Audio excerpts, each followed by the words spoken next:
In a world where legends and myths collide, one game has shattered all expectations, breaking Steam records while spreading ancient Chinese culture all throughout the world. We of course are talking about Black Myth WuKong.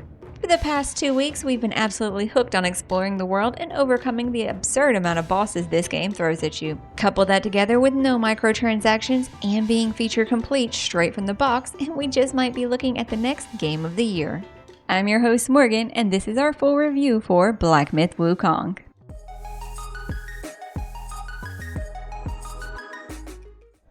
All I ever wanted was a life in my mountain, free from you and your so-called merits. The story in the game draws heavy inspiration from the classic novel Journey to the West. Keep in mind that this isn't meant to be a direct retelling, but rather a reimagined story that expands on the original. In total, there are 6 chapters you must complete, and each one feels very well crafted with a decent amount of content. By the time I was halfway done with the game, I already felt like this was more content than you typically receive in a lot of other AAA titles. The story was fairly interesting and offered a decent amount of beautifully crafted cutscenes that were easy enough to follow along with.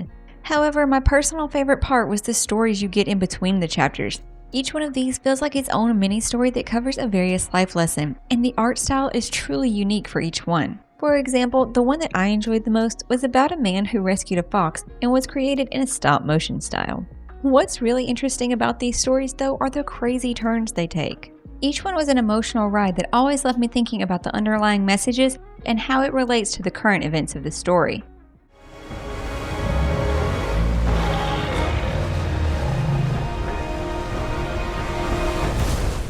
The visuals in Black Myth WuKong are some of the most impressive we've seen, which is surprising coming from such a new studio. The team over at Game Science really went above and beyond when it came to creating this game. Since the assets didn't exist for the style they were looking for, they went out and scanned real statues and buildings to make the game world feel as authentic as possible. Each location you traverse has a tangible sense of realism, with every chapter bringing its own unique vibe. My favorite was actually one of the secret locations in Chapter 5 that had a stunning fall theme going for it. The world isn't the only visual masterpiece, as every boss has a very well designed and unique feel with cutscenes that are equally impressive.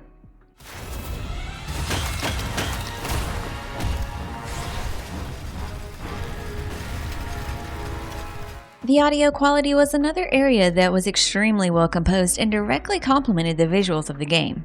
The ambient sounds and music are spot on, adding depth to the world building. The combat is also elevated by impactful sound design, particularly the satisfying thud of your cudgels smashing into enemies.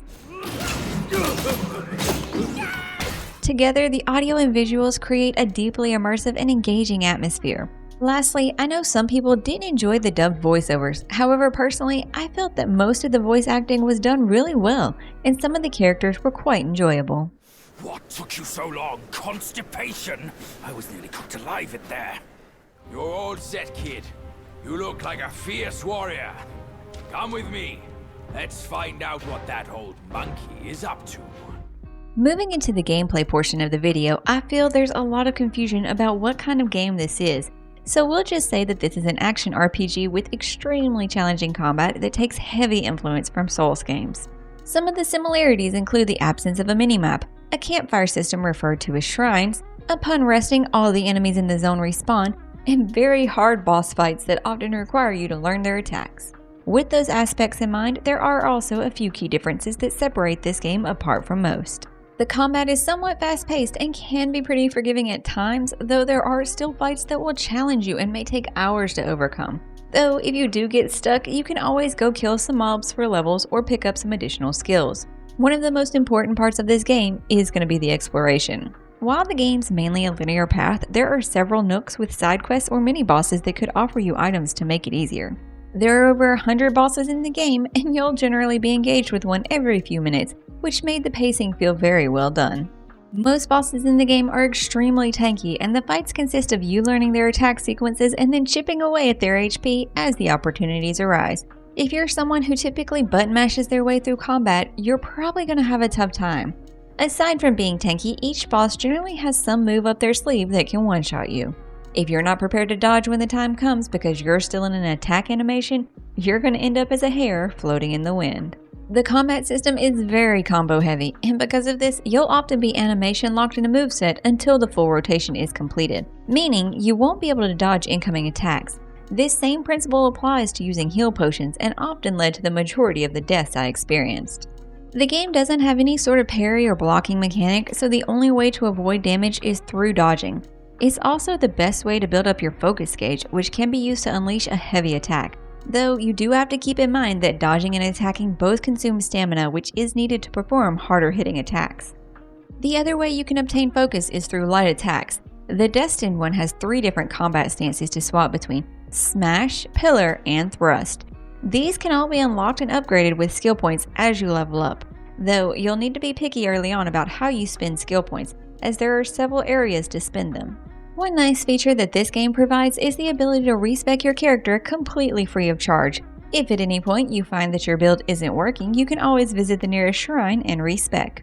During my playthrough, I stuck with Pillar Stance all the way to the end as I really enjoyed creating a build centered around it.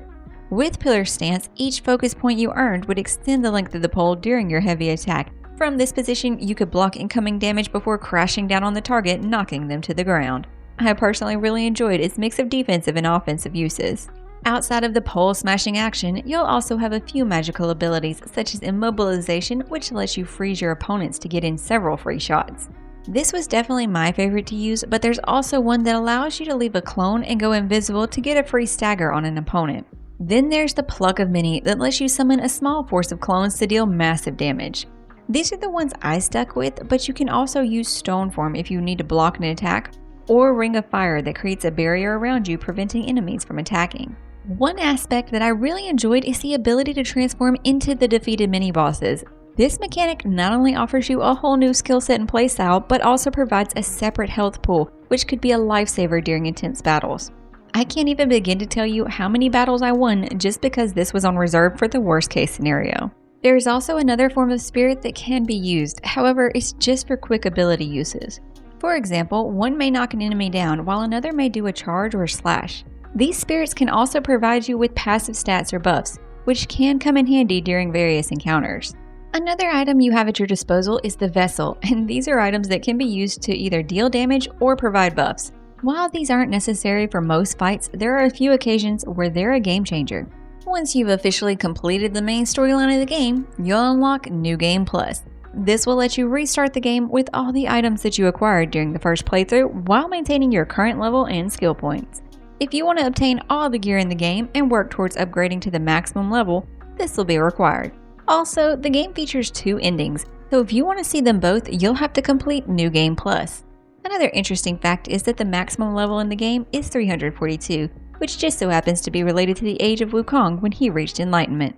That monkey's got a stash of treasures. I'll scout around some more. The crafting system in the game is fairly straightforward, with most of it being done at the shrine. However, there are a few secret locations that must be unlocked for certain crafting stations. When it comes to armor and weapons, you'll obtain parts from killing bosses, and when a new piece is ready for crafting, it'll be indicated by a red dot once you visit the shrine. You'll then spend the will that you've earned from beating enemies or gathered from the map to craft and upgrade pieces of gear. Upgrading gear is another feature I was glad to see make it into the game, as it opens up room for more builds with all the various sets. You'll also be able to craft potions at the shrine, though I didn't use this feature as I never really found a time that I needed them. The next major form of crafting you unlock is in Chapter 1, and that's for upgrading your gourd. As you acquire certain items from scavenging the maps, you'll be able to head back and upgrade your gourd to give you more health per use, increase the number of uses you get, and increase the number of buffs you can attach. Finally, there's the Medicine Crafter, which can be found in Chapter 2. This is where you'll create Celestial Medicine, which provides a permanent stat increase to your character. However, to do this, you'll need a special item that you can get from killing bosses and will occasionally drop from certain enemies. While crafting gear is very straightforward and indicated by the red dot at the shrine, for gourd upgrades and celestial medicine, you'll need to visit the shops every now and again and see what options are available. Overall, we felt the options for crafting were good enough and very simple to understand, and though it wasn't a very diverse system, it was good enough to create several build options. Now we've officially reached the point of the video where we like to break things down into what we liked about the game and what didn't work as well. With that being said, let's get into the good. The stories told at the end of every chapter were beautifully crafted. I honestly enjoyed these more than the cutscenes. Every boss in the game was unique, not only in appearance but also in abilities, making each fight feel fresh and challenging. Pacing was done extremely well, as a majority of the time you were always engaged with the boss or mini-boss within a few minutes of each other.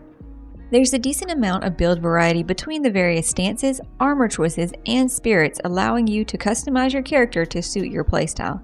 The visuals in the game were astounding in every location, whether you're walking alongside a cavern wall covered in statues or enjoying the many structures they created. Every piece was magnificent. The story is quite long, with 6 chapters to complete, and all the side quests and mini-bosses, it'll take you over 50 hours to complete. The crafting system is very straightforward, and you always know when something new is available. Exploration is well rewarded with the discovery of side quests and items that can really help make some of the fights easier. That covers our list of the good. Now we must move on to the bad. Bear in mind though, it was kind of difficult to come up with things for this list, as the game was made really well. So some of these issues might not be as big a deal for you.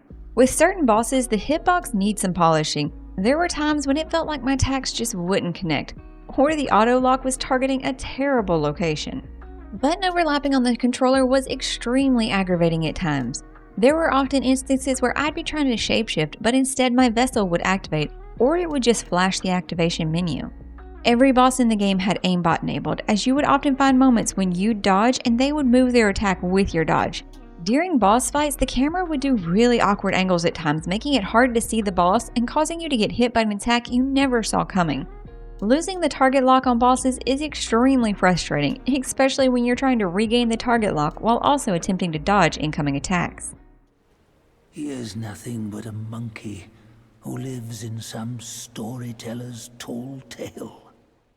Black Myth WuKong is a game with very few flaws, and the ones it does have are easily overshadowed by its strengths. It's truly a feature-complete experience that offers a compelling adventure, guiding you through breathtaking landscapes while testing your skills with some of the toughest boss fights out there. The game masterfully reshapes the core of action RPGs, standing on the brink of a Souls-like experience while carving out its own unique identity. Its addictive and rewarding combat system sets it apart from almost every other game in the genre. That's going to bring this review to an end. If you played Black Myth WuKong or have any plans to, we'd love to hear your thoughts in the comments down below. And if you enjoyed this video, be sure you hit the like button and make sure you're subscribing to catch all reviews like this one. We'll see you in the next one. Thanks for watching.